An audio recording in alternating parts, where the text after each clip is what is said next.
Bismillahirrahmanirrahim. Alhamdulillahirabbil alamin. Allahumma shalli wa sallim ala sayidina Muhammadin miftahi babi rahmatillah adada ma fi ilmillah salatan wa salaman daimaini bidawami mulkillah wa ala alihi wa sahbihi. Allahumma shalli ala sayidina Muhammadin salatan taftahu biha lana futuhal arifin wa tufaqihuna biha fid din wa ala alihi wa sahbihi. Assalamualaikum warahmatullahi wabarakatuh. Alhamdulillah sore hari ini kita bisa bertemu kembali untuk bersama-sama belajar kisah Nabi Musa alaihissalam. Ya, ini episode terakhir kajian online-nya. Tentunya 10 episode belum menyelesaikan kisah Nabi Musa.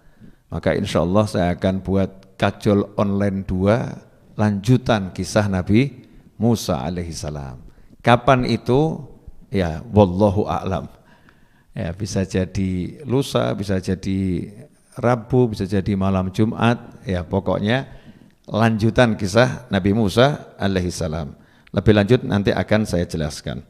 Nah, sebelumnya saya akan mempersingkat alur ceritanya karena kita sudah berkali-kali mendengar, sudah berkali-kali membaca, menyimak kisah ini demi menghemat waktunya dan agar lebih banyak apa yang bisa kita pelajari, apa yang bisa kita petik hikmahnya.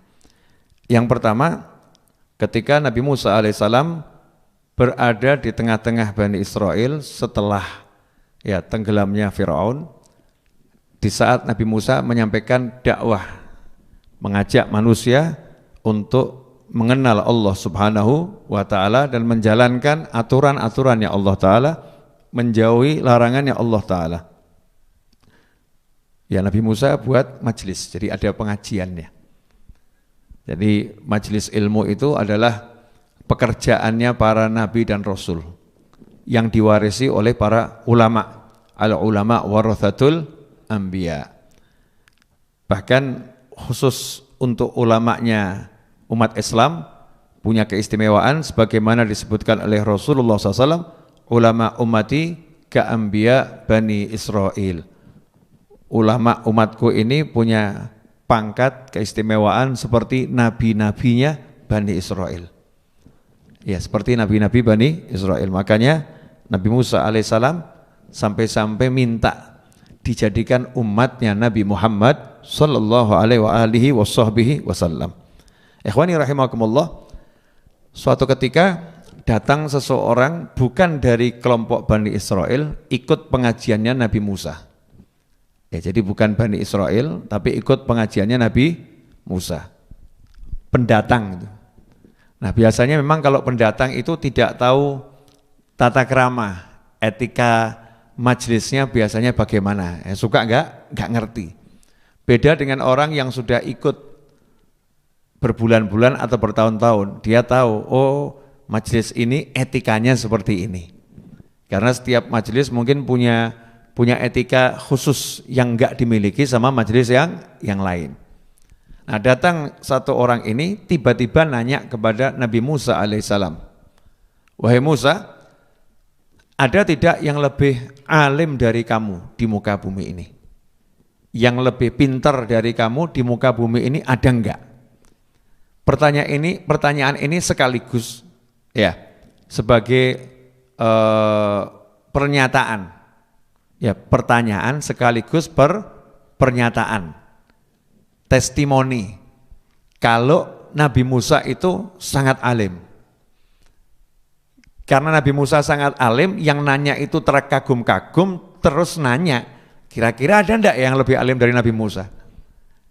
Kalau Nabi Musa aja alimnya seperti ini, yang lebih alim itu seperti apa gitu? Orang ini penasaran, pengen tahu. Maka saat itulah Nabi Musa alaihissalam menggunakan ilmu yang dimiliki untuk meneliti ya hamba-hamba Allah yang ada di muka bumi ini.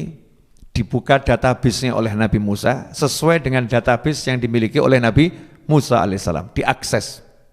Siapa nih yang lebih alim dari saya? Setelah diakses ternyata jawabannya nggak ada. Saya yang paling alim di muka bumi, saya. Ini kejujuran Nabi Musa alaihissalam, bukan kesombongan. Jangan salah.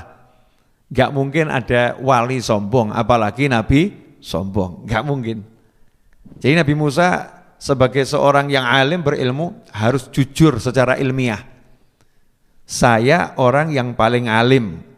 Seperti misalnya kalau ada dokter jantung ditanya, apakah ada dokter jantung yang lebih pakar, lebih senior dari Bapak?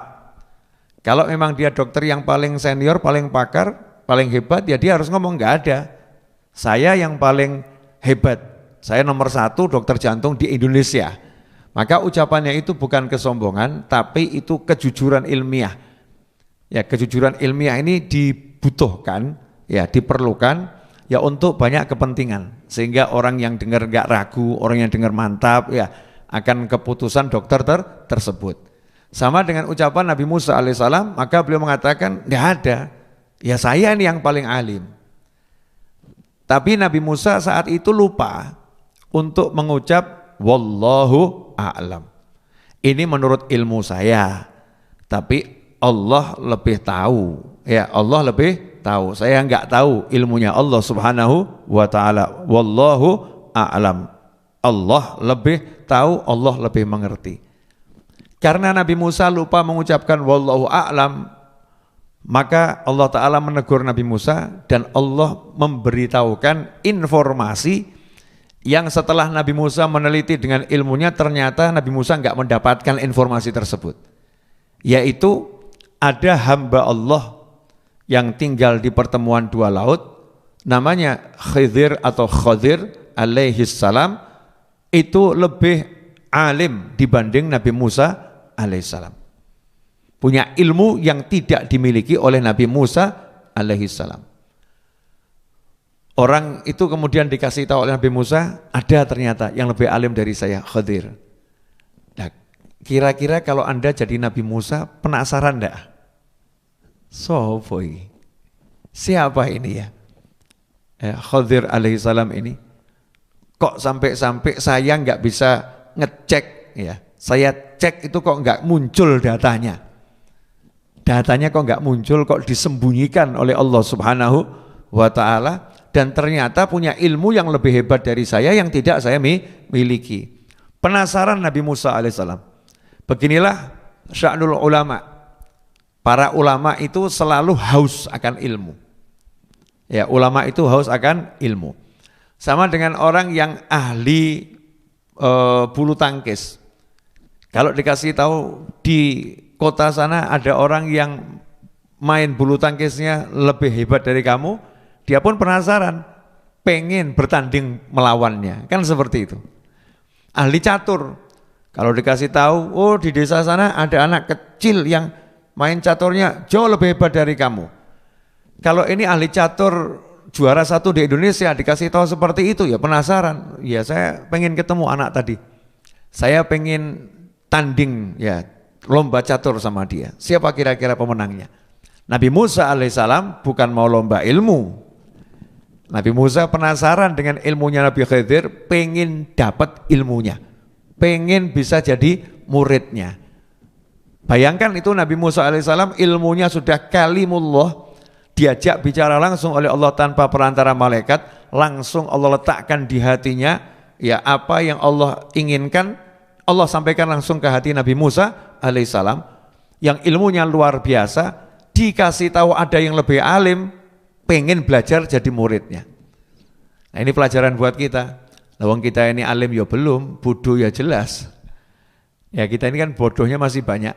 Dikasih tahu ada majelis, di situ ada ulama, di situ ada orang punya ilmu, masih kita ngomong ulama yang satu itu masih banyak kekurangannya.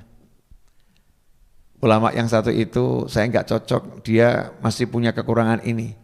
Jadi yang dibahas bukan ilmunya, tapi kekurangannya. Nah ini kesombongan kita. Anehnya, kalau mau berobat ke dokter, kita enggak pernah tanya, dokternya punya kekurangan enggak? Yang penting ilmunya. Anehnya, Kalau kita mau bangun rumah, kita cari arsitek, kita nggak nanya, arsitek ini latar belakang kehidupan beragamanya seperti apa, nggak nanya.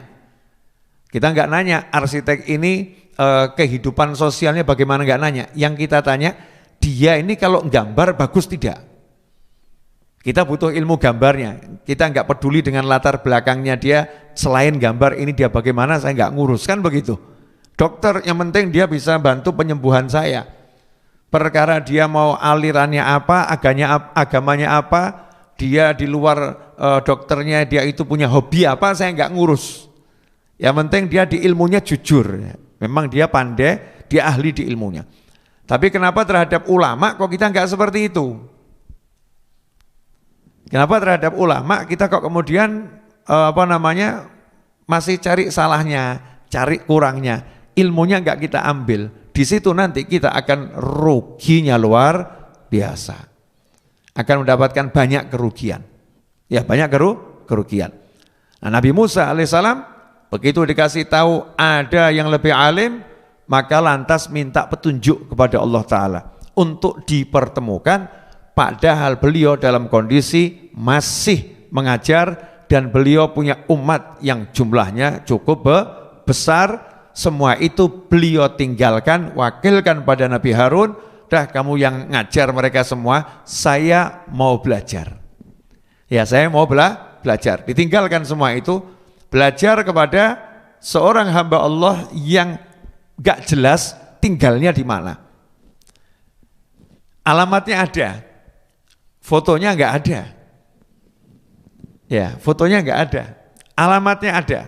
Sebagaimana diabadikan di surat Al-Kahfi dan surat-surat yang lain, ternyata dikasih tahu alamatnya, suruh cari pertemuan dua laut.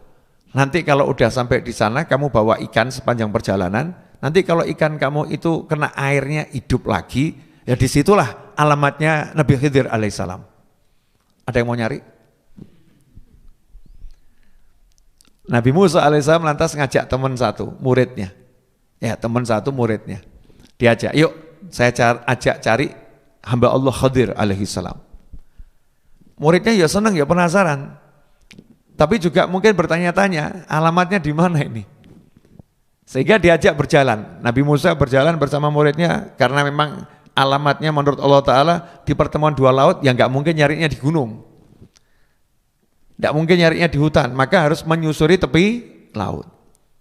Nabi Musa berjalan menyusuri tepi laut tanpa pernah tahu kapan akan berhenti. Ini semangat yang seperti apa yang dimiliki Nabi Musa alaihissalam. Saya akan cari sampai ketemu, batas waktu unlimited. Sanggup kita nyari guru begitu? Saya akan cari terus sampai ketemu, batas waktu unlimited. Pokoknya saya mau cari. Muridnya yang diajak ya setia. Nah, ini murid betul. Tidak murid mau diajak kemudian nanya sama gurunya, guru udah tahu alamatnya? Belum. Udah janji? Belum. Ketemu enggak nanti? Ya insya Allah. Waduh nggak jelas guru. Cari yang lain aja. Saya nggak sanggup seperti ini. Wong saya nikah aja belum. Suruh ikut guru, cari gurunya, guru yang nggak jelas alamatnya. Nggak seperti itu. Muridnya ya setia mendampingi. Maka di dalam surat Al-Kahfi ayat yang ke-60 di situ disebutkan wa idz qala Musa li fatahu la abrahu wa idz qala Musa li fatahu la abrahu hatta ablugha majma'al bahraini aw amdiya huquba falamma balagha majma'al bainihima falamma balagha majma'a bainihima nasiya hutahuma fattakhadha sabilahu fil bahri saraba falamma jawaza qala li fatahu atina ghada'ana laqad laqina min safarina hadha nasaba qala ara'aita idh awayna ila as-sakhrati fa inni nasitul hut wa ma ansanihu illa syaitanu an adhkurah wattakhadha sabilahu fil bahraini ajaba qala dhalika ma kunna nabgh fartadda ala atharihima qasasa fawajada 'abdan min 'ibadina atainahu rahmatan min 'indina wa 'allamnahu wa 'allamnahu min ladunna ilma. Nah, ini menarik. Karena di ayat tersebut dijelaskan oleh Allah Ta'ala, dan ingatlah ketika Musa berkata kepada pembantunya alias muridnya, aku tidak akan berhenti berjalan sebelum sampai ke pertemuan dua laut, atau aku akan berjalan terus sampai bertahun-tahun. Ini semangatnya orang cari ilmu. Saya enggak akan berhenti sampai ketemu. Saya akan ketuk pintu rumahnya sampai dibuka. Ya, saya akan latihan terus sampai berhasil. Ini yang namanya himmah. Jadi enggak mungkin wali himmahnya lemah, enggak ada. Aulia itu semuanya himmahnya aliyah, semangatnya tinggi dan kuat. Itu para wali Allah. Gak ada para wali Allah kok semangatnya nanggung-nanggung. Ya kalau bisa ya, kalau mungkin gak ada. Bisa, mungkin. Itu para wali itu kalau ngomong semuanya serba dengan semangat, ya, yang menggebu-gebu. Nabi Musa alaihissalam ngomong sama muridnya, pokoknya saya mau jalan terus sampai ketemu. Mau bertahun-tahun, ya mau butuh ratusan tahun, habis umur, gak jadi masalah. Saya mau ketemu dengan Khadir alaihissalam. Karena dia punya ilmu yang saya enggak punya. Di sini menunjukkan derajat nubuah yang luar biasa itu bagian terpentingnya adalah al-ilm. Derajat kenabian kerasulan itu bagian terpentingnya adalah ilmu. Kenapa? Karena sampai-sampai dakwahnya itu sementara ditinggal demi cari ilmu. Dakwahnya itu sementara ditinggal demi cari ilmu. Nah, ini menunjukkan ilmu itu pangkat yang paling tinggi. Karena itu Nabi Adam alaihissalam diangkat derajatnya oleh Allah Subhanahu wa taala, dan Allah perintahkan malaikat semuanya sujud. Saat itu ada iblis yang masuk dalam kelompok malaikat, barisan malaikat, enggak mau ikut sujud. Akhirnya iblis dilaknat. Itu karena Allah taala beri Nabi Adam alaihissalam wa 'allamna, dan kami ajarkan kepada Adam semua nama. Setelah itu kami sodorkan kepada para malaikat. Dikasih ilmu dulu, semua nama. Karena Nabi Adam punya ilmu, maka yang lain disuruh sujud. Nah, ini rahasia sujudnya malaikat kepada Nabi Adam itu terus berlangsung ilal abad kepada orang-orang yang punya ilmu. Para malaikat akan sujud pada orang-orang yang punya ilmu, yakni sujud ta'zim, pengagungan, penghormatan, dan kesetiaan. Makanya dalam hadis disebutkan, innal malaikata la tadau ajnihataha li talibil ilm ridwan bima yasna' atau kama qala sallallahu. Sungguh malaikat itu meletakkan sayapnya untuk orang-orang yang keluar cari ilmu, karena malaikat senang dengan apa yang mereka perbuat. Malaikat meletakkan sayapnya. Jadi sayapnya diletakkan, dihamparkan di tanah. Ada pula yang mengatakan malaikat meletakkan sayapnya artinya sayapnya enggak dipakai, malaikatnya berhenti terbang, duduk menyimak orang yang menyampaikan ilmu, sembari malaikatnya mendoakan orang tersebut agar dapat ampunan dan rahmat dari Allah Subhanahu wa taala. Digabungkan dua makna ini, malaikat juga menghamparkan sayapnya agar diinjak-injak oleh orang yang cari ilmu, sehingga malaikatnya merasa mendapatkan kemuliaan, dan yang cari ilmu pun merasa mulia karena yang dia injak bukan karpet, bukan bumi, bukan lantai, bukan keramik, tapi sayapnya para malaikat. Nah, ini sirrus sujud, rahasia sujudnya malaikat kepada Nabi Adam alaihissalam. Karena itu Nabi Musa ketika dikasih tahu ada yang lebih alim, maka Nabi Musa juga sujud, ta'zim, merendah. Gak ada sombong, sombongnya gak ada, tawadhu'nya ditingkatkan, dicari itu.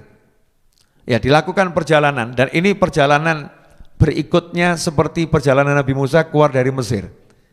Nabi Musa keluar dari Mesir untuk kemudian ketemu guru, maka sekarang juga keluar meninggalkan kaumnya, cari guru. Ya, cari guru, tapi tujuannya ini jelas, alamatnya yang agak susah. Ya, alamatnya agak susah.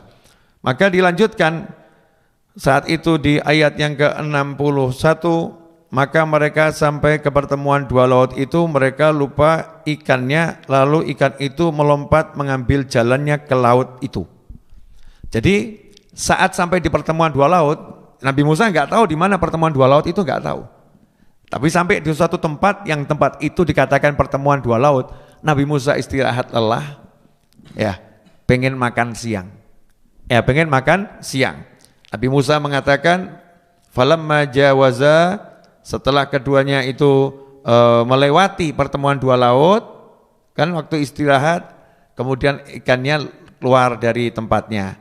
Jalan lagi, istirahat lagi, sudah melewati batas pertemuan dua laut. Disitulah Nabi Musa bertanya kepada muridnya, atina ghoda'ana, laqad laqina min safarina hadza nasaba.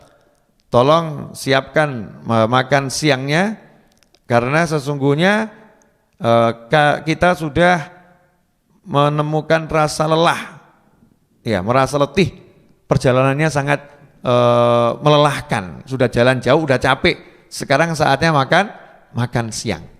Nabi Musa minta makan siang karena capek, berarti ini capek banget atau enggak itu? Nabi Musa itu kan kuat badannya, sampai minta makan siang berarti sudah capeknya luar biasa. Nah disitulah kemudian muridnya ngomong, oh saya lupa ngasih tahu, tadi ikannya yang mau dibuat makan itu lari, ikan yang mau disantap melarikan diri. Ya itu sedikit, kalau mungkin kita yang dengar kaget, ternyata muridnya Nabi Musa nggak kaget lihat peristiwa seperti itu. Sebab dalam tafsir disebutkan ikannya itu sudah digoreng. Nah, coba kalau Anda yang melihat ikan gorengan atau hidup gitu, misalnya lapor, Nabi Musa urip meneh gitu. Nabi Musa hidup lagi kan begitu ya. Gumunan soalnya. Gumunan, tahu gumunan? Ya, gumunan itu bahasa Indonesianya apa? Hah? Lain, keheran-heran, bukan. Gumunan itu ya apa ya? Yang gumunan. Sedikit-sedikit apa namanya? Kaget gitu ya. Itu gumunan itu. Ya, apa bahasa Indonesianya? Ya itu, sedikit-sedikit, wow. Bukan lebih, bukan, beda, gumunan. Jadi gumunan ini dia merasa terheran-heran, tapi berulang kali. Terlampau sering merasa terheran-heran, gumunan. Kenapa gumunan? Ya mungkin jarang melihat peristiwa seperti itu. Nah, ini muridnya Nabi Musa, karena udah terlampau sering lihat mukjizatnya Nabi Musa, laut terbelah, ya udah biasa. Maka begitu ikan mati hidup lagi, ya biasa saja. Makanya tidak segera lapor. Jadi lapornya itu cuma gara-gara lauknya hilang gitu loh. Bukan karena ikannya hidup, karena lauknya hilang. Lapor di situ kepada Nabi Musa alaihissalam, muridnya tadi berkata, tahukah engkau ketika kita mencari tempat berlindung di batu tadi, aku lupa menceritakan tentang ikan itu dan tidak ada yang membuat aku lupa untuk mengingatnya kecuali setan, dan ikan itu mengambil jalannya ke laut dengan cara yang aneh sekali. Ya, dengan cara yang aneh sekali. Itu dikatakan ikannya di tempat tersebut kena percikan air laut yang di situ disebut ma'ul hayah menurut ahli tafsir, air kehidupan. Siapa yang tersentuh air itu atau minum air itu akan hidup abadi dengan izinnya Allah Ta'ala. Makanya kan banyak peneliti yang cari di mana itu air kehidupan. Di mana air itu kehidupan? Karena disebut di Al-Quran ikannya hiduplah lagi. Kemudian bisa berjalan ke laut dengan cara yang aneh. Kata muridnya, ini yang buat saya lupa tuh setan. Kenapa setan buat lupa? Karena setan nggak mau Nabi Musa ketemu Nabi Khidir alaihi wassalam. Sebab kalau ketemu nanti akan dapat ilmu yang luar biasa. Nggak mau itu setan itu terjadi. Makanya kalau kamu mau ke rumahnya kiai, mau ke rumahnya habib, mau ke rumahnya ulama, ke rumahnya ustadz, kok wangel gitu ya. Nah, itu yang buat angel tuh setan. Ya, bukan jangan lihat kejadiannya, tapi itu ada kerja setan pengen kamu tidak sampai sana. Ada kerja setan biar kamu putus asa untuk ketemu dengan ulama. Setiap mau ke tempat Habib Novel kok ada aja ban bledos, ya ban motor pecah, ada aja. Mau keluar tiba-tiba kepleset nih ya. Memang saya nggak jodoh nih ketemu Habib Novel. Bukan nggak jodoh, kamu justru berjodoh, cuman godaannya banyak dari setan. Seharusnya itu pertanda kalau pertemuanmu akan menghasilkan sesuatu yang baik. Jangan su'dzon, justru harus berprasangka baik, jangan berprasangka buruk. Nah, apa yang terjadi? Nabi Musa pun berkata, qala dzalika ma kunna nabgh. Lah ya itu yang tak tunggu-tunggu. Itu yang saya harapkan. Saya lagi cari kapan ikan itu hidup lagi. Karena disitulah letak Nabi Khidir alaihi salam. Fartadda, maka keduanya mulai menyusuri kembali tepi laut, tempat kira-kira posisinya ikan tadi hidup. Kamu ingat di mana? Cari di situ. Nah, dicari ketemu. Ya, dicari ketemu posisinya di mana. Maka saat itulah fawajada 'abdan min ibadina. Maka keduanya menemukan salah seorang hamba kami. Ya, salah seorang hamba kami yang telah kami berikan rahmat kepadanya dan yang telah kami ajarkan ilmu kepadanya dari sisi kami. Keduanya menemukan hamba kami yang telah kami beri rahmat dari sisi kami dan ilmu laduni, ilmu dari sisi kami. Berdasarkan ayat ini terjadi perbedaan pendapat di kalangan ulama. Nabi Khidir ini statusnya nabi atau wali? Ya, nabi atau wali. Ada yang berpendapat wali, karena cuma disebut abdan min ibadina, hambanya Allah. Enggak disebut nabinya Allah, enggak disebut rasulnya Allah, tapi Allah bilang hambanya Allah. Ada yang pula mengatakan, nah, ayat ini membuktikan kalau Nabi Khidir adalah nabi. Kenapa seperti itu? Karena ada kalimatnya Allah Subhanahu wa taala yang mengatakan atainahu rahmatan min indina. Kami telah memberinya rahmat dari sisi kami. Makna rahmat dari sisi kami ini diartikan ya ini sudah dipilih jadi nabinya Allah Subhanahu wa taala. Bukan sekedar walinya Allah Subhanahu wa taala. Maka bebas kita mau menganggap Nabi Khidir itu nabi boleh, wali juga boleh. Kalau dianggap sebagai wali, maka akan semakin seru ceritanya. Nabi belajar kepada wali. Kalau dianggap sebagai nabi, ceritanya tetap seru. Karena kalimullah, nabi yang pangkatnya tinggi, belajar kepada nabi yang pangkatnya di bawahnya. Ya, nabi pangkatnya tinggi, belajar kepada nabi yang di bawahnya. Di sini ada hikmah dari Allah Ta'ala bahwasannya terkadang ilmunya Allah itu dititipkan pada orang yang lebih rendah pangkatnya agar yang pangkatnya lebih tinggi mau belajar kepada yang lebih rendah. Kadang ini Habib sama Kiai harus belajar dari santrinya, kadang ilmunya dititipkan di santrinya, tapi santrinya tahu diri, ya pangkat Kiai lebih tinggi, tapi kalau ilmu yang satu ini khususiyah saya ini Allah kasih saya. Hikmatullah agar enggak ada orang yang menyombongkan diri dengan ilmu yang dimiliki. Wa fawqa kulli dzi ilmin alim. Di atasnya orang yang alim ada yang lebih alim. Jadi orang alim di semua ilmu itu langka. Biasanya dia sekian ilmu alim, tapi untuk ilmu yang satu ini dia harus belajar kepada yang pangkatnya di bawahnya. Ya keilmuannya di bawahnya. Dan itu langsung Allah contohkan kepada Nabi Musa, dengan Nabi Musa dan Nabi Khidir alaihi wassalam. Lah yang menarik, ketika Nabi Musa bertemu Nabi Khidir alaihi salam, maka Nabi Musa tidak bisa lagi menahan rasa penasarannya. Langsung ngelamar. Gini mas, kamu kalau dikasih tahu ada perempuan cantik solihah,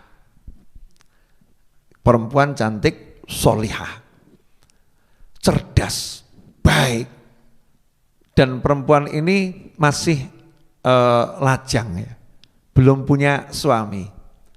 Kira-kira penasaran pengen ngelamar enggak? Satiis enggak penasaran? Penasaran pengen ngelamar itu ya. Lawang kamu nih orang yang paling tampan sak kampung. Ya, kok sampai saya enggak tahu di dekat sini ada orang yang cantik, yang cerdas, yang solihah, kok sampai saya nggak tahu? Maka kamu nanya di mana alamatnya, betul kan? Begitu kamu ketemu, kamu lihat, masya Allah, tundukkan pandangan, wah Yuni, masya Allah. Langsung kamu akan ngomong apa sama orang tuanya? Boleh enggak putrinya saya pinang jadi istri? Kan begitu. Ndak nunda-nunda. Kenapa nggak nunda-nunda? Ya khawatir nanti kalau nunda-nunda diserobot Ustadz Iis. Kan begitu. Nah Nabi Musa alaihissalam ketika ketemu Nabi Khidir alaihissalam dengan kenabiannya dan kerasulannya bisa lihat gitu loh. Ngerti ini orang luar biasa. Hamba Allah yang satu ini dahsyat ini. Orang biasa saja lihat orang bisa ngukur kok ini. Oh ini orang Masya Allah ini. Apalagi kalimullah Nabi Musa. Jadi ketika dua jasad dan dua roh ini berhadapan, Nabi Musa ya paham ini yang di hadapan saya manusia yang luar biasa. Maka langsung Nabi Musa tidak mengatakan saya Nabi Musa ya ajarin saya. Enggak begitu. Saya Musa Rasulullah, kalimullah, ajarin saya. Enggak begitu. Nabi Musa bahkan menyembunyikan identitasnya. Ya, enggak ngomong saya Rasul, enggak ngomong saya Nabi, tetapi Nabi Musa berkata, qala lahu Musa hal attabi'uka ala an tu'allimani mimma 'ullimta rusyda. Hal attabi'uka. Ayat 66. Musa berkata kepada beliau, bolehkah aku mengikutimu agar engkau mengajarkan kepadaku ilmu yang benar yang telah diajarkan Allah kepadamu untuk menjadi petunjuk. Boleh enggak saya ikut sama jenengan? Nanti kalau ada waktu saya diajari ilmu yang Allah berikan kepadamu. Boleh enggak saya ikut? Jadi kalimatnya hal atabiuka. Jadi saya boleh enggak ngenger, ikut kemana-mana ikut. Nah ini kalimat hal atabiuka ini ittiba, itu mengikut dengan melayani. Saya tak jadi pengikut jenengan, tapi ya bantu-bantu melayani, nanti kalau ada waktu diajari. Beliau enggak mengatakan, saya Nabi, saya Rasul ya, saya ini dakwah banyak loh jamaah saya, umat saya banyak loh, saya ini dikenal sebagai Rasul yang luar biasa, mukjizat saya banyak. Ini saya tinggal nih, hanya pengen ketemu jenengan, jadi sekarang jangan sia-siakan waktu saya dan perjalanan saya, tolong ajarin saya. Enggak ada seperti itu, hanya orang sombong yang seperti itu. Nabi Musa enggak seperti itu. Beliau butuh ilmu, maka syarat untuk mendapatkan ilmu adalah at-tawadhu. Ilmu itu adalah harbun lil muta'ali, musuhan sama orang yang nyombongkan diri. Kasail harbun lil makanil ali. Seperti banjir itu musuhan sama tempat yang tinggi. Banjir carinya tempat yang rendah. Banjir itu bersahabat dengan tempat yang rendah. Sama, ilmu juga akan bersahabat dengan orang yang mau merendahkan diri. Ilmu enggak akan mau dengan orang-orang yang menyombongkan diri. Maka Nabi Musa menggunakan frasa yang sangat pas. Kalimat yang sangat indah. Hal attabi'uka, boleh enggak aku ikut? Coba simak. Apa jawaban Nabi Khidir alaihissalam kepada Nabi Musa yang sudah tawadhu, sudah merendahkan diri, ya kalau bahasa kita udah ndelosor gitu ya, sudah betul-betul merendah serendah-rendahnya. Enggak melihat sedikit pun di dirinya punya sesuatu, tapi Nabi Khidir mengatakan qala innaka lan tastati'a ma'iya sabra wa kaifa tasbiru ala ma lam tuhid bihi khubra. Kata Nabi Musa, kata Nabi Khidir, maaf, ini kalau sudah terjemahan bebas ya, innaka, pakai innaka, sesungguhnya, enggak mungkin keliru. Innaka ini sesungguhnya, enggak mungkin keliru. Innaka lan tastati'ah, pakai lan, tidak mungkin bisa sabar hidup bersama saya. Kamu enggak mungkin bisa sabar jalan bareng saya, enggak mungkin. Bayangkan ini Nabi kalimullah sudah bilang saya mau ikut, ditolak mentah-mentah. Ditolak mentah-mentah dan kalimatnya itu ya kalimat yang pedes atau enggak pedes ini? Udah kamu enggak mungkin sabar sama saya, udah enggak bisa. Kamu enggak mungkin sabar sama saya. Dan dijelaskan, bagaimana kamu bisa sabar atas sesuatu yang kamu belum punya ilmunya. Kamu belum dikasih tahu itu rahasianya apa, nanti kamu sabar enggak itu dengan semua perbuatan saya, enggak mungkin bisa sabar kamu. Nabi Khidir mau ngasih tahu perbuatan saya serba nyeleneh, tapi saya diperintah Allah gitu ya, diperintah Allah. Sementara kamu enggak tahu ilmunya itu, nanti apa bisa sabar? Kamu enggak mungkin bisa sabar. Nah, Nabi Musa alaihissalam karena memang sungguh-sungguh, ya sungguh-sungguh pengen cari ilmu, bukan seperti kita, kalau kita digitukan marah, Wis ora paten B, ora paten. Ya kan? Habib usah, enggak butuh lah. Habib enggak mau ngajar sudah, enggak usah ngajar, enggak usah banyak ngomong. Mungkin saya dibegitukan ini. Ya. Kalau saya bersikap ada orang mau belajar, "Dah, kamu enggak mungkin bisa sabar sama saya. Oh, ilmumu belum sampai. Ilmumu urung tekan, cekak ilmumu." Marah orangnya. Sombong amat. Sombong amat. Kan gitu. Marah ini orangnya. Saya datang baik-baik, mau belajar, jawabannya seperti itu. Tapi Nabi Musa tidak begitu. Nabi Musa, Rasul, tahu bagaimana adabnya orang yang cari ilmu. Harus terus merendah, nggak boleh meninggi. Maka beliau mengatakan, qala satajiduni insyaallahu sabiran wala a'si laka amra. Ya insyaallah nanti engkau akan menemukan aku sebagai orang yang sabar. Dan saya janji, saya tidak akan menyalahi perintahmu. Ya, saya janji enggak akan menyalahi perintahmu. Ini kalau kita baca terjemahannya ayat 69. Dia Musa berkata, insyaallah akan engkau dapati aku orang yang sabar dan aku tidak akan menentangmu dalam urusan apapun. Ya, tidak akan saya tentang. Perintahmu apa akan saya turuti, pokoknya saya nurut. Insya Allah kamu akan temukan aku orang yang sabar. Jadi Nabi Musa menjawab ucapan Nabi Khidir alaihissalam yang mengatakan kamu enggak mungkin bisa sabar, dijawab insya Allah sabar aku, insya Allah aku sabar. Nabi Musa masih menganggap masuk belum apa-apa saya dibilang enggak sabar ya. Ya insya Allah saya sabar dan saya enggak akan menyalahi perintah.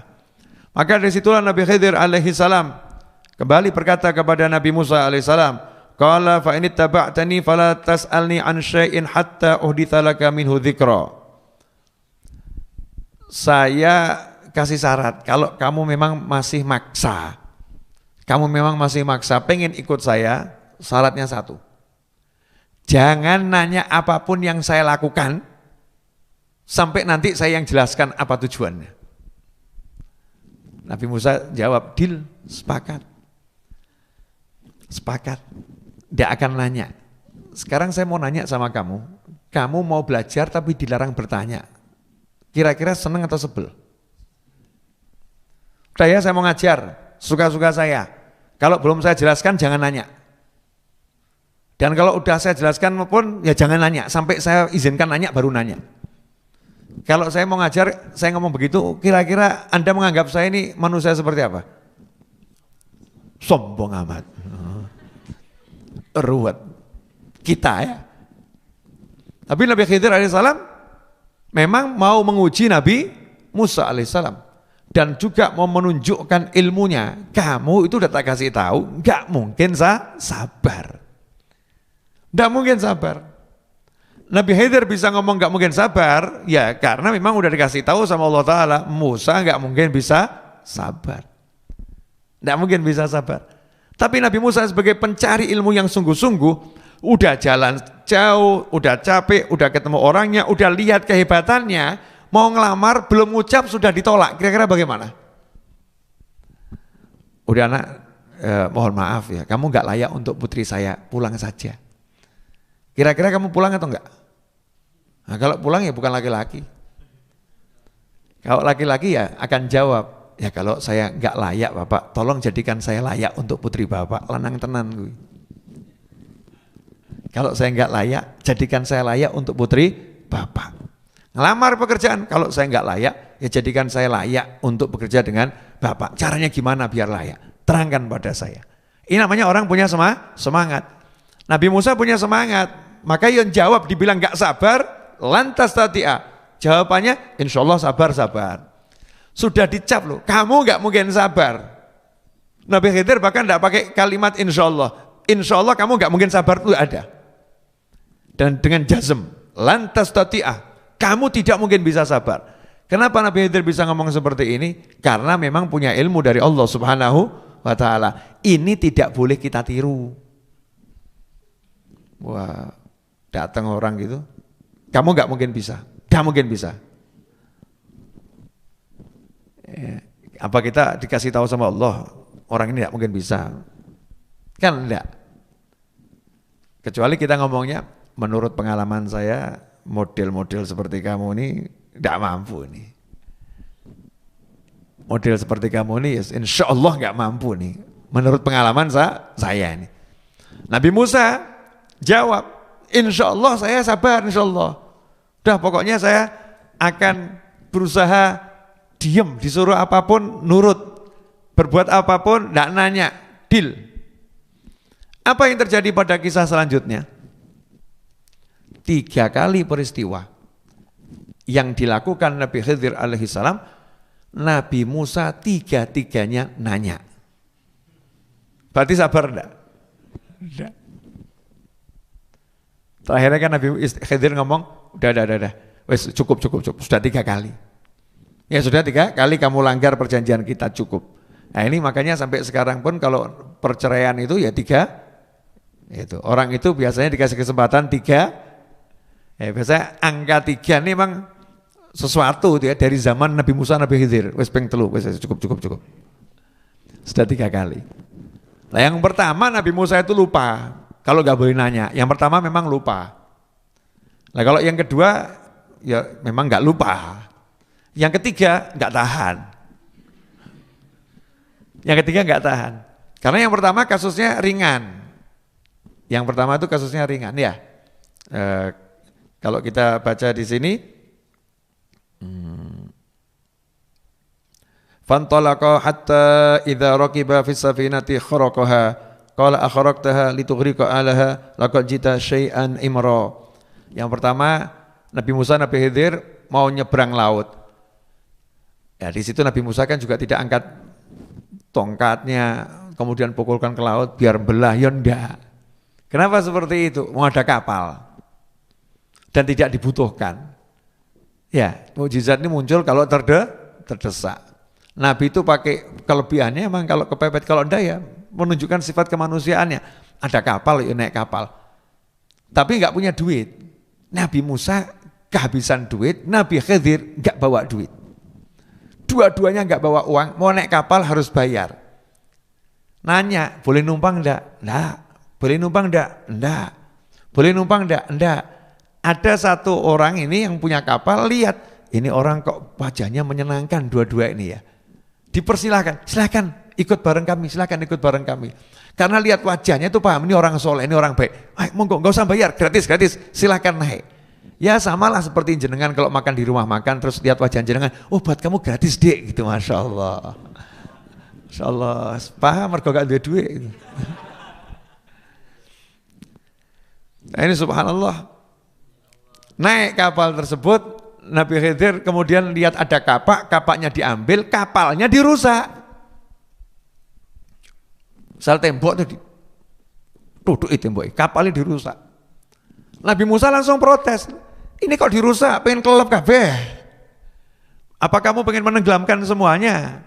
Ini perbuatanmu ini sesuatu yang sangat, aduh gitu loh ya. Kalau bahasa kita gitu ya. Maka Nabi Khidir pun jawab, ya, qala alam akul innaka lan tastati amma ya sabra. Wis tak kandhani to, awakmu gak iso sabar. Itu kalau terjemahan Jawanya bisa pas di hati ya. Saya kan udah bilang, kamu gak mungkin bisa sabar. Nabi Musa kaget dibilangin seperti itu ya. Ingat, ya. Qala la tu'akhidni bima nasitu wa la turhikni min amri usra. Kata Nabi Musa di ayat yang ke-73 dikatakan di situ, ya kacamata. Bismillah, biar semakin jelas. Janganlah engkau menghukum aku karena kelupaanku dan janganlah engkau membebani aku dengan suatu kesulitan dalam urusanku. Tolong ini jangan diperpanjang masalah ini, saya lupa tadi. Ya, jangan diperpanjang, beri kesempatan lagi. Jangan dibebani sesuatu. Nah itu Nabi Khidir ternyata nanti pada akhir ceritanya menceritakan bahwasannya kapal ini kan orangnya baik. Tapi di tepi pantai sana itu ada raja yang koleksi kapal bagus. Jadi kalau ada kapal bagus sama rajanya disita dengan kezaliman. Nah ini kapalnya bagus, orangnya baik. Kalau dirusak kan jadi nggak bagus, ada cacatnya. Kalau ada cacatnya maka tidak akan disita oleh raja. Jadi dia ngasih saya gratis nggak bayar, saya selamatkan kapalnya sebagai balas budi. Ngono lho carane wali. Tapi aja mbok tiru. Nanti kamu ya mesti diboncengkan sama temanmu terus bani mbok gembosi. Kenapa? Ilmu murung tekan. Wah. Ilmumu belum sampai ya ngawur. Dah, Nabi Khidir ada syariatnya, ada wahyunya dari Allah. Wahyunya ilham atau wahyu nubuah itu khilaf ulama. Artinya ada ilmu dari Allah Ta'ala. Kemudian yang kedua, lihat anak muda, ya anak kecil, ghulam, belum balik itu, masih suci, nafsan zakiyatan, masih suci, belum balik, belum punya dosa. Sama Nabi Khidir dibunuh. Yaitu caranya ditafsir beda-beda ya. Saya ngomongnya tidak enak nanti karena ini kan akan di live streaming dan lain sebagainya. Kalau kita terangkan detail tuh banyak manusia-manusia zaman sekarang ini kan nanti diniru adegan-adegan kan repot itu ya. Walaupun udah kita tulis ini video tidak untuk anak kecil. Intinya dibunuh oleh Nabi Khidir alaihissalam. Bunuh anak kecil. Nabi Musa lihat ini yang bareng sama dia bunuh anak kecil. Padahal dulu dia nggak sengaja nyenggol orang-orangnya mati, itu nyeselnya sampai sekarang nggak hilang-hilang. Lah kok ini lihat pembunuhan seakan-akan seperti sadis, dia pegang klek mati. Piye atau iki? Gimana ini? Tidak kuat ini Nabi Musa ini nanya lagi. Maka kata Nabi Khidir, ya sudah saya kasih tahu. Qala alam akul laka innaka lan tastati'a ma'iya sabra. Qala in sa'altuka an syai'in ba'daha fala tusahibni. Qad balaghta min ladunni udhra. Kata Nabi Khidir, sudah ya. Ini sudah kedua kalinya. Saya udah bilang kamu nggak bisa sabar. Nanti kalau yang ketiga kali selesai. Habis ini saya nggak mau ikut nggak akan izinkan kamu ikut saya lagi. Kalau sampai kamu ulangi lagi, ya nanya-nanya begini, bantah-bantah, debat begini, udah selesai. Di situ Nabi Musa kan nggak komen. Kenapa? Sadar, iya, nggak sabar aku. Yang pertama kan lupa komen. Yang kedua memang nggak lupa, inget, nggak boleh nanya, tapi nggak kuat. Raiso kira takon lagi, nggak bisa nanya. Nah yang ketiga, lapar dua-duanya, masuk satu desa. Kalau nggak makan bisa mati, ini sudah sampai lapar yang luar biasa. Dedaunan nggak ada, rerumputan nggak ada, watu kabeh gini tuh Sony. Maka saat itu ketuk pintu rumahnya orang minta makan, nggak ada yang mau ngasih. Satu desa pelit. Alhamdulillah di Indonesia nggak ada desa seperti itu, betul kan ya? Di desa tuh kalau lagi ada mantenan kita mampir, Pak Bu numpang ya minta makan. Ya, pas ada mantenan ya dikasih, sono oh monggo. Dia,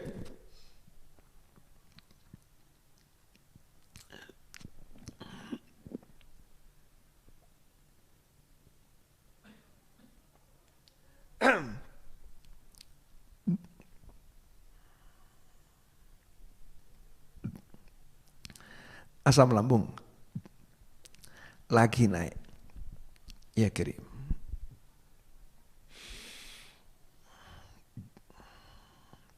Orang mungkin toh es teh ngono. Satu ya, air putih kan ya tidak mungkin. Ya. Nah di desa itu kalau ada mantenan, itu kan langsung dianggap kita sebagai tamu yang luar biasa. Ini satu desa diketuk. Assalamualaikum, minta. Gak ada yang mau ngasih, makan sedikit pun gak ada.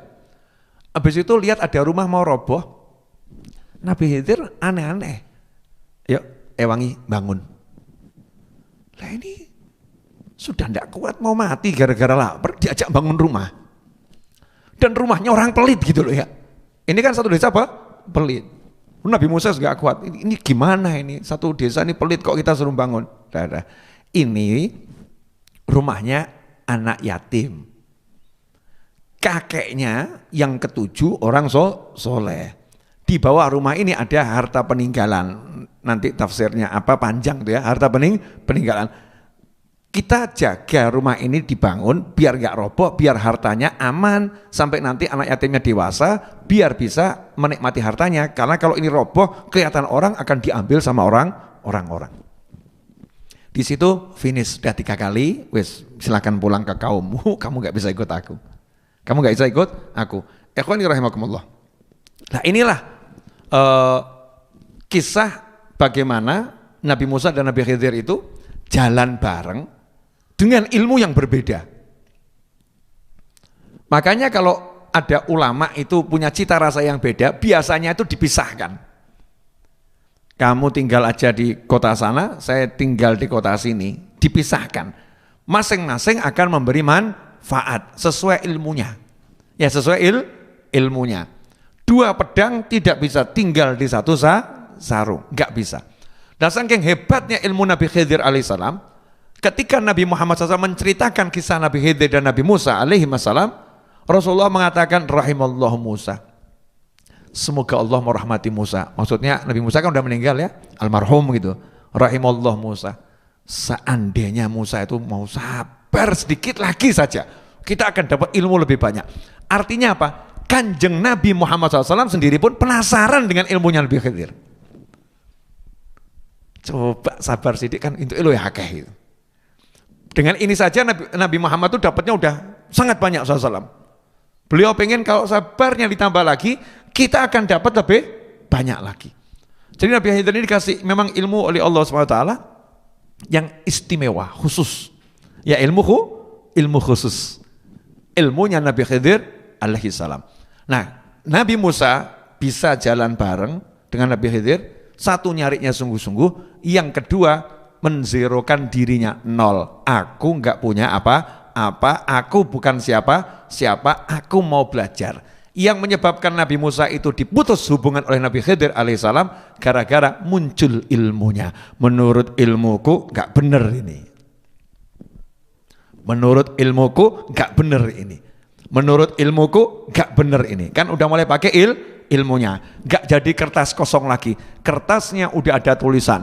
Kalau kertas sudah ada tulisannya, gurunya nggak bisa nulis di situlah lagi, udah nggak bisa diteruskan nih. Saya nggak bisa nulis di situ, nggak bisa, udah tutup saja bukunya, kan seperti itu. Nah, ikhwani rahimakumullah, pelajaran dari kisah ini banyak. Tapi yang paling menyentuh saya ini sebagai pencari ilmu, Nabi Musa itu udah punya ilmu yang luar biasa, masih semangat cari. Lah kita ini ilmu masih bukan lagi cekak, telanjang. Gak punya ilmu. Tapi kok cari itu enggak semangat. Bahkan sudah ada di majelis ilmu, kita itu sering tidur. Saking semangatnya itu Masya Allah. Ya ini termasuk yang lihat kajian online ini juga iya hadir juga gitu ya. Saking semangatnya sampai kita tidur gitu ya. Ya sampai tertidur kita ini.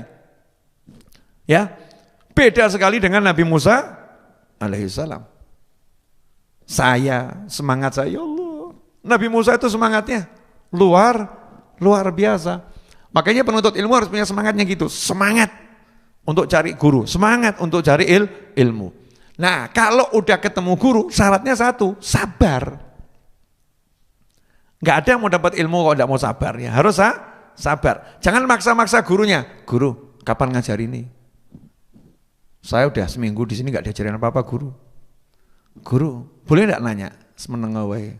Masa mau nanya suruh diem? Gimana sih maksudnya? Guru apa bukan sih? Masya Allah. Bagaimana bisa dapat ilmu kalau seperti itu? Saya itu berguru dengan Habib Anis selama 10 tahun. Saya nanya itu ketika hanya diizinkan. Kamu kalau ada yang mau nanya silakan tanyakan. Baru saya nanya. Di luar itu saya tidak pernah nanya. Yang nggak pernah nanya. Kecuali satu hal. Tentang mana yang lebih bagus. Saya kerja atau saya tetap cari ilmu. Itu pun belum terucap dari lisan saya. Sudah dijawab. Kalau kamu duduk di sini cari ilmu, lebih saya dukung. Mau nanya apa? Ya langsung aku yuk izin ngarang soal. Bib hukumnya fikih ini bagaimana? Bib Anis yang guyu dia mesem gitu sambil ya dijawab. Ini bocah sudah saya jawab masih ngarang-ngarang pertanyaan. Jadi memang adabnya gitu, kalau sama guru tuh ya sabar. Ya sabar dengarkan. Kecuali kalau kita nggak paham permasalahan lain ya, dijelaskan nggak paham. Ya, terus gurunya buka forum, yang mau bertanya siapa silahkan. Kan begitu. Kalau gurunya ternyata nggak buka forum, tanya sama temennya. Tadi maksudnya apa ya? Tadi maksudnya apa?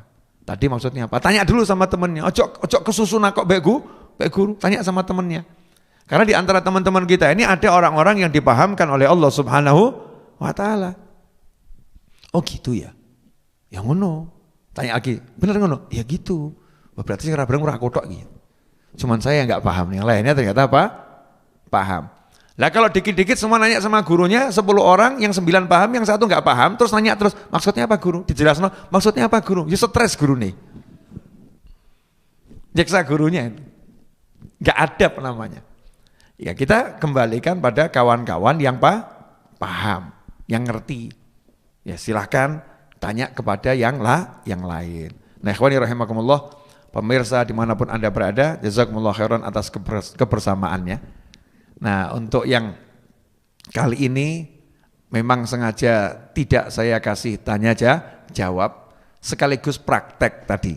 Kalau belum diizinkan enggak usah nanya. Namanya ustadz kan harus pinter.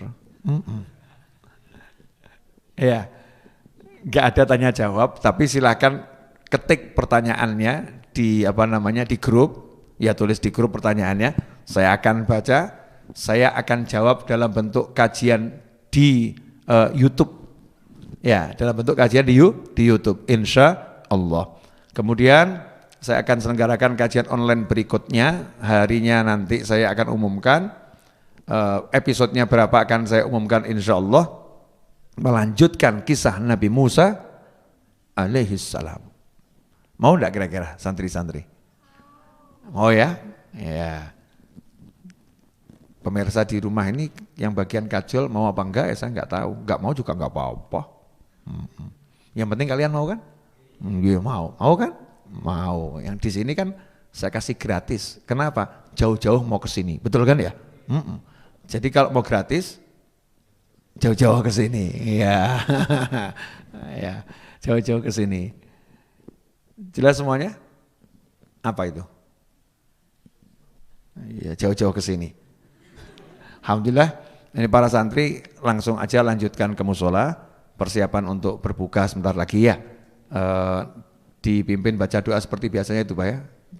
Doa sebelum berbuka, bersama-sama zikirnya itu dibaca. Terus sholat maghrib berjamaah. Pemirsa dimanapun Anda berada, saya minta maaf atas segala kekurangan saya dalam menyampaikan dan ucapkan jazakumullah khairan atas kebersamaannya. Insya Allah rekaman yang semalam dan sebelumnya, yang seyogyanya akan saya share tadi subuh, terpaksa belum bisa di share tadi subuh, karena saya semalam duduk sama santri-santri itu sampai sekitar jam 1:30 ya. Ya hampir jam 2 offline itu enggak beranjak dari sini sampai hampir jam 2. Kita ngobrol asyik ya. Ngobrol yang menyenangkan bersama teman-teman di sini. Mudah-mudahan bermanfaat. Kurang lebih mohon maaf. Wassallallahu ala sayyidina Muhammadin wa alihi wasallam. Alhamdulillahirabbil alamin. Wassalamualaikum warahmatullahi wabarakatuh.